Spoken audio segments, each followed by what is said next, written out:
Imagine praying again and again, asking God for help, clarity, change, but nothing happens, silence. So you start thinking, is God even listening? But what if the problem isn't that God isn't answering? What if the problem is you're not abiding?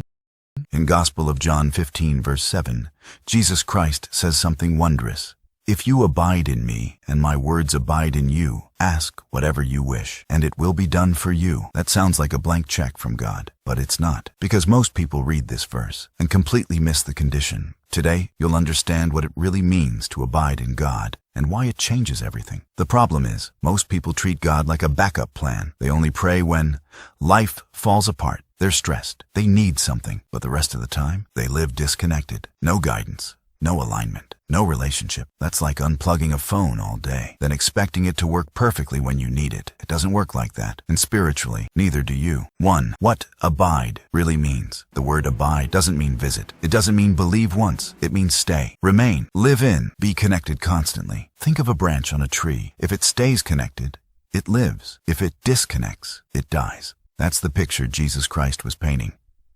Abiding means you don't just talk to God sometimes, you walk with Him daily, not perfection, but connection. 2. The hidden condition. Look closely at the verse. If you abide in me, and my words abide in you. This is where most people fail. They want God's blessings without letting God's words live inside them. They ask, God, give me success, but ignore discipline. God, give me peace, but feed anxiety. God, change my life, but resist change. You can't ask God to guide your life while ignoring His direction. 3. Why your prayers change. Here's the powerful shift. When you truly abide in God, your desires start changing. You stop asking for temporary pleasure, ego validation, shortcuts, and start asking for purpose, growth, alignment. So when the verse says, ask whatever you wish, it works because your wishes are no longer random. They are aligned with God's will, and that's why they get answered. 4. How to actually abide. Abiding isn't complicated, but it is intentional. Here's how you start. Daily connection. Even 10 minutes of real prayer is better than empty words. Internalize God's word. Don't just read, reflect, ask, how does this change me? Obey what you know.